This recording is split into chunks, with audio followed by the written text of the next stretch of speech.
अस्सलाम वालेकुम, मैं हूं साजिद और आप देख रहे हैं आपका अपना यूट्यूब चैनल साजिद सोबी। जैसा कि आपको पता है जी कि मैं पीको, लेस, एम्ब्रॉयडरी, कढ़ाई, सिलाई और इनकी मशीनों के मतलब वीडियो अपलोड करता रहता हूं।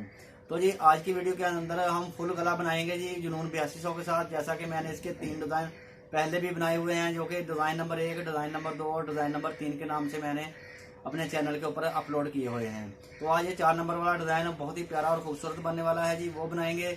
और एक मेरे व्यूवर ने, जो मैंने पिछली वीडियो अपलोड की थी एच वाला फूड इस्तेमाल करने की, तो उन्होंने कहा था कि जी जब हम एच वाला फूड इस्तेमाल करते हैं तो हम कपड़े के ऊपर इस्तेमाल करते हैं, और कपड़ा के ऊपर एच वाला फूड इस्तेमाल करने से ये मशीन नहीं चलती जी, आप तो टफ के ऊपर, चेपी के ऊपर करते हैं। तो जब भी आपने किसी भी कपड़े के ऊपर कोई भी डिज़ाइन बनाना है तो आपने इस तरह से पहले उसके नीचे इस्त्री के साथ चेपी को जोड़ लेना है जी। इस्त्री के साथ चेपी को इस तरह से पीस के नीचे जोड़ लेना है, तब ही जाके आप इसके ऊपर एम्ब्रॉयडरी कर पाएंगे जी। कोई भी बूट लगा के अगर आप कमीज के ऊपर एम्ब्रॉयडरी करना चाहते हैं, कोई डिज़ाइन बनाना चाहते हैं, तो पहले आपने ये वाली चेपी जो है इसको इस्त्री के साथ पीस के नीचे जोड़ लेना है, तब जाके आपका डिज़ाइन बनेगा जी।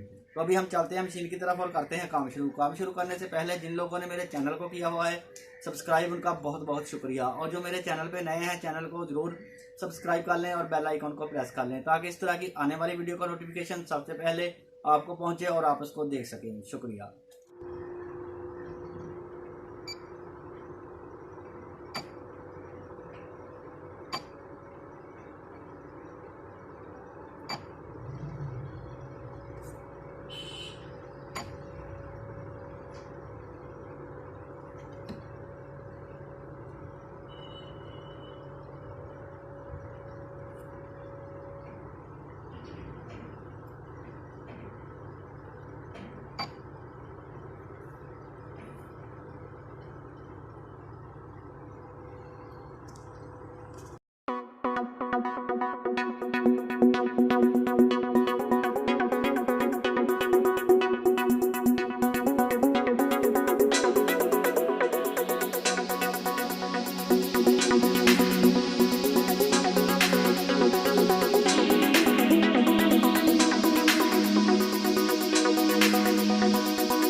तो देखें जी अल्हम्दुलिल्लाह डिज़ाइन हमारा बन गया है माशाल्लाह, बहुत ही प्यारा और ख़ूबसूरत बना है जी।